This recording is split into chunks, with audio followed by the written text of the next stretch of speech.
베드로, 안드레, 야고보, 요한. 이 처음 네 제자를 이렇게 예수님께서 부르시는데, 이 네 제자를 처음으로 제자 삼는 거죠. 그런데 이 제자 삼음에는 우리가 꼭 알아야 될 그런 시대적인 배경이 있습니다. 시대적인 배경은 그 당시는 로마의 그 속국으로 사로잡혀 있는 상황이고, 그러면서 그 유대인들 그 심령에는 메시아가 곧 온다 하는 그런 그 사고가 아주 지배적으로 깔려 있었던 그런 시대였다라고 하는 겁니다. 그리고 오늘 우리가 읽은 본문 말씀, 그리고 마가복음에 자주 이렇게 등장하는 표현 가운데 곧 복음을 전했다, 곧 제자를 부르셨다 그랬더니 또 곧 따랐다, 뭐 이런 표현들이 나오는데, 이거는 아주 급박하게 돌아가는 그런 사역에 대한 긴밀한 그런 호응을 보여주는 그런 단어예요. 제자를 불렀더니 곧 따랐다, 뭐 이런 표현을 그냥 자연스럽게 그냥 받아들일 수도 있지만, 이건 그 당시 시대 상황을 놓고 볼 때, 메시아가 오시면 새로운 나라가 도래하는데 그 새로운 나라가 바로 하나님의 나라다 하는 그런 의식이 모든 백성들 마음속에 아주 그냥 사무칠 정도로 팽배해져 있었던 그런 시대다라고 하는 것을 우리가 이 마가는 이 제자를 부르는 이 상황 속에서 이 시대의 긴박성을 이렇게 표현하고 있습니다. 그래서 예수님께서 이 제자들을 부르실 때 제자들이 뭐 갑자기 그냥 따라가잖아요. 그죠? 곧 따라간다. 심지어는 오늘 말씀에 보면 아버지와 함께 일하다가 예수님이 부르니까 그냥 아버지까지 다 버려두고 그냥 따라간단 말이에요. 그러니까 이런 상황들을 이해하려면 이런 시대적인 배경을 우리가 알고 있으면, 그래서 이렇게 결단을 내린 거구나 하는 것을 우리가 쉽게 이해하고 수긍할 수가 있는 거예요.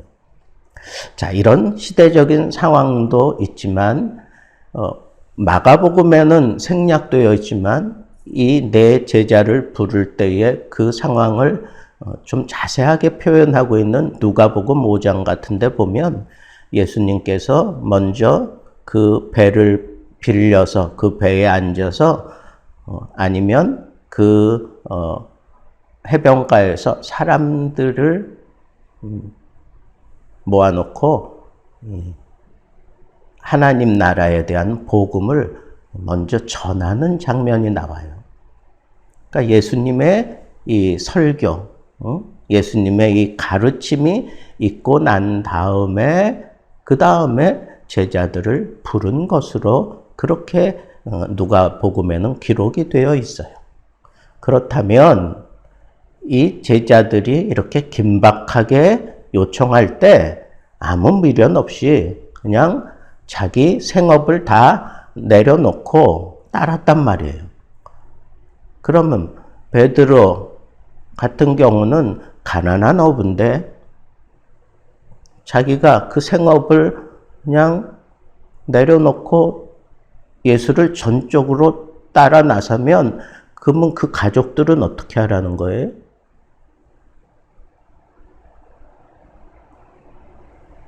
분명히 베드로의 장모가 열병으로 앓아 누워 있는 것을 보시고 예수님이 그곳에서 베드로의 장면을 고쳐주는 장면도 성경에서 우리는 보고 있어요. 그러면 베드로에게 가족이 분명히 있었단 말이에요. 그런데도 불구하고 자기가 그 생업을 내려놓고 그냥 곧 예수를 따랐다. 이거 어떻게 이해를 하냐고, 이런 거를. 물론 베드로에게는 더 깊은 곳으로 가자. 그래서 거기서 그물이 찢어지도록 그 고기를 잡는 그런 메시아 이적을 예수님이 보여주셔요. 그죠? 그리고 난 이후에 베드로가 이제 전적으로 예수 그리스도를 따르는 그런 장면이 나옵니다. 그러니까 예수 그리스도께서 이렇게 제자를 부르실 때에는 이런 메시아 사역도 보여주셨고 메시아로서 차원이 다른 그런 설교와 그런 가르침이 선행되어 있었던 것을 우리가 이해해야 제자들이 이 그물 깊다가 그냥 따르기도 하고 자기 아버지까지 내려두고 따랐어요. 자기 아버지가 그 배에서 일했는데 거기에 품꾼들이 같이 있었어요. 그런 얘기는 뭐예요? 이분은 어부라기보다는 어쩌면 그런 어부들을 많이 거느리고 그렇게 대대적으로 그렇게 사람들을 써가면서 돈을 버는 그런 아버지였을 거예요. 그러면 그 자식들은 꽤 부유한 생활을 했을 거예요.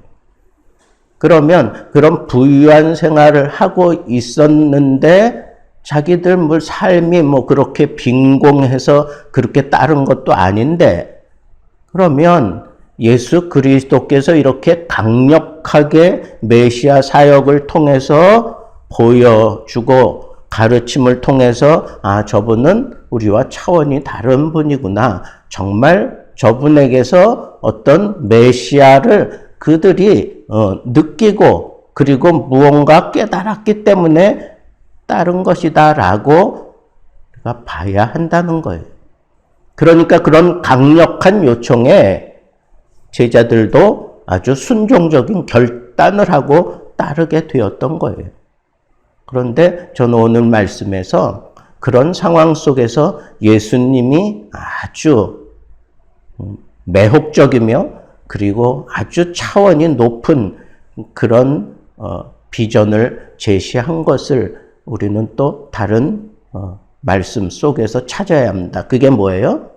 나를 따라오너라. 내가 너를 사람 낚는 어부로 만들어주겠다 그랬어요. 영어 표현에 보면 I will make you fishers of men 그랬어요. will이라고 하는 것은 의지 동사잖아요. 그러면 내가 너를 그냥 이렇게 생업을 위해서 그물질하는 정도가 아니라 내가 너를 사람을 낚는 그런 어부로 내가 만들어주겠다. 내가. 이런 표현을 하는 것은 이미 그 베드로가 저분이 메시아인데 라고 하는 그런 믿음을 가지고 있었기 때문에 이 말씀의 의미를 아주 깊게 받아들였을 거예요. 저분이 나를 사람 낚는 어부로 만들어 주신다면 나는 기꺼이 따르겠다. 그리고 자기 생업을 다 포기하고 그냥 즉각적으로 그렇게 따라가게 되었다라고 하는 것을 우리가 생각해 볼 수 있다는 것입니다. 저는 오늘 말씀을 이렇게 궁금한 점이 있었던 거 이렇게 좀 해결해 보려고 주석도 여러 권 이렇게 비교해 가면서 보면서 시대 상황이 제자들로 하여금 이렇게 즉각적인 결단을 하게 만들었구나 하는 것. 또 하나는 예수님이 제자로 부를 때 먼저 예수님께서 내가 너 메시아다라고 하는 것을 먼저 보여주셨다는 거예요. 그걸 보여주셨으니까 거기에 따라서 이 제자들이 자기들의 부유한 삶도 뒤로 하고 또 자기 아버지도 뒤로 하고 그리고 자기 가족들도 뒤로 하고 모든 생업을 그냥 다 내려놓고 그리고 따랐다는 거예요. 이건 그냥 일반적으로 볼 때에는 세상 사람들이 볼 때는 조금 미친 짓이다 그러지 않겠어요? 그런데 또 다른 성경에는 내가 주를 따르긴 따르겠는데 나로 하여금 아버지의 장례를 치르고 난 다음에 따를 수 있도록 해 주십시오라고 그렇게 얘기했을 때 주님께서 뭐라 그래요? 죽은 자들은 죽은 자들로 장례 치르도록 하고 너는 나를 따르라 그랬어요. 예수님이 느끼고 있는 이 시대의 긴박성, 이 심각함, 그걸 그 제자들에게도 요청을 했다는 거예요. 제자로 그 사람을 부를 때에 지금 먼저 해야 될 게 뭐냐? 지금의 이 시대가 너희들이 느끼고 있는 정도로 그렇게 느슨한 시대가 아니다라고 하는 것을 그네들에게 강력하게 얘기하면서 영적인 이해를 요구하셨다는 거예요. 영적인 이해. 그러니까 예수님이 자기 제자를 선발할 때에 아주 중요하게 생각했던 것은 바로 이 영적인 이해를 갖기를 원했던 것입니다. 그러니까 영적인 이해가 없이는 이걸 어떻게 받아들여요? 사람 낚는 어부라고? 이게 무슨 뚱딴지 같은 소린가? 내가 그 당시 어부는 학식이 높은 사람들이 아니에요. 그러면 사람 낚는 어부라니 이런 고차원적인 그런 표현을 해서 나를 그냥 이렇게 호도하려고 하는 거 아닌가? 그렇게 생각할 수도 없잖아 있지 않겠습니까? 그렇다면 지금 예수님께서 제자들을 부르실 때 적당하게 따르려면 따르고 말으려면 말라 이게 아니에요. 예수님 자신이 아주 심각한 그런 즉각성 그리고 이 시대의 긴박성 이런 것들 그리고 이제 곧 이 제자들이 형성됨과 동시에 곧바로 막 쏟아지는 하나님 나라의 복음이 지금 코앞에 있기 때문에 이 제자들에게 아주 긴박하게 따라올 것을 요청하는 그러려면 이 사람들에게 무엇이 필요하다고요? 영적인 이해가 필요했다는 것. 예수를 메시아로 인정시키려고 하면 이들에게 영적인 이해가 필요했기 때문에 예수님께서 깊은 데로 가서 거기서 그물을 내려자 밤새도록 한마디도 잡지 못했던 이 어부가 그 말씀 한마디 듣고 가서 그물을 내렸더니 엄청나게 잡았어요. 이런 것들을 통해서 이분은 메시아가 틀림없어 하는 그런 이해가 생겨났단 말이에요. 이해가, 영적인 이해가. 요즘 시대가 정말 말세, 정말 세상의 끝과 같은 그런 현상들이 우리 앞에 너무 많이 펼쳐지고 있잖아요. 지금 이 지구촌에 얼마 전 뉴스에 보니까 세계 100군데에서 지금 동시다발적으로 지금 불이 일어나고 있대요. 산불 막 이런 것들이. 그리고는 얼마 전에는 이 독수리 태풍이 완전히 중국 땅을 완전히 휩쓸어 버렸잖아요. 우리나라도 관통을 해가면서 심각한 그런 물폭탄 쏟아지게 만들고 이웃나라 일본은 늘 태풍을 맞이하는 나라지만 요즘은 그 정도가 심각해요. 이런 것들을 볼 때 성경이 이미 예견해 놓은 그런 말세 현상이 우리 앞에 다 나타나고 있는데 세상 사람들도 다 말세라고 하는 그런 말을 하고 그런 인식을 가지고 있는데 그 시대 상황을 통해서 이제 하나님의 나라가 곧 온다라고 하는 것을 우리는 분명하게 깨우쳐줘야 된다는 거예요. 그런 도전을 하면서 제자 삼는 사역을 해야 된다는 거예요. 이 시대 상황을 알면 알수록 주님 오실 날이 가까웠기 때문에 우리는 일의 우선순위가 달라져야 된다는 거예요. 내 삶의 우선순위가 달라져야 된다는 거예요. 그런 의식들이 이제는 팽배해져 있기 때문에 예수님께서 그 시대 상황을 통해서 제자들에게 곧 나를 따라오너라.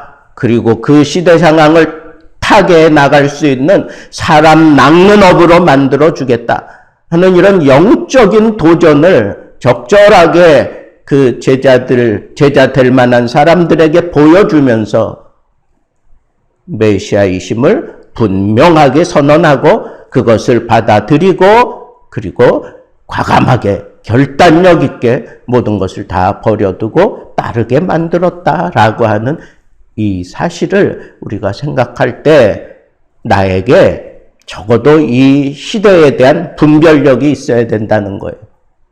이 시대가 지금 말세 지말이다라고 하는 시대의식이 먼저 나에게 있는지 봐야 돼요. 그러면 내가 다른 거 다 내려놓고 이 사역에 내가 먼저 뛰어들 수 있다는 거예요. 내가 복음을 전하는 일이 이게 정말 시급한 일이다 라고 생각되어질 수 있는 것은 이 시대 상황을 통해서 하나님, 우리 주님이 다시 오실 날이 가까웠다라고 하는 이 믿음이 나에게 먼저 작동이 되어야 된다고 하는 거예요. 하나님 나라를 그리워하고 천국이 우리 앞에 펼쳐질 것을 기대하는 사람이라면 이 시대를 제대로 직시하고 있어야 된다고 하는 것입니다. 또 하나는 예수님께서 제자를 부를 때 즉각적인 결단을 하도록 그렇게 요청을 하셨어요. 제자 삼는 이 사역은 이런 결단력 있게 사람들을 끌어와야지 그냥 한번 해볼래? 해보지 않으련 이게 아니라는 것. 이 시대를 변화시키고 이 시대에 진정한 희망을 주는 그런 사역을 내가 감당하겠다라고 하는 그런 분명한 의식을 가지고 뛰어들어야 될 것이 제자 삼는 일이에요. 그냥 예수 믿으세요. 그냥 그렇게 흘려보내는 복음 전도가 아니라 나와 함께 모든 거 다 버려두고 모든 거 다 뒤로 하고 온전히 여기에다가 완전히 인생을 다 올인시키며 사역을 함께 하겠다고 하는 그런 결단을 하지 않고는 이 제자 삼는 사역을 우리가 제대로 할 수 없다는 겁니다. 예수님께서 복음 사역을 이렇게 제자 삼는 것으로 시작했어요. 그리고 예수님이 부활하시고 난 이후에 승천하기 전에 제자들을 11 제자를 따로 불러 모아가지고 그들에게 마지막 당부한 게 뭐예요? 그러므로 너희는 가서 모든 민족으로 제자를 삼아. 여러분들은 지금 이 제자 삼는 이 사역에 또다시 지금 초청을 받고 있는 거예요. 여러분들의 삶을 돌아보세요. 지금 이 시대 상황을 한번 생각해 보세요. 나에게는 분명한 영적인 의식이 있어요. 이 세대를 영적으로 분별할 수 있는 그런 영성이 있어요. 그러면 지금 곧 해야 될 게 뭐예요? 제자 삼는 사역이에요. 제자 삼는 사역. 다시 한번 여러분 영적인 민감한 그런 눈을 뜨고 내 남은 인생 제자 삼는 사역에 온전히 헌신할 수 있는 정말 우리 주님이 기대하는 사람 낚는 업으로 남은 인생 살 수 있게 되기를 우리 주님의 이름으로 축복합니다.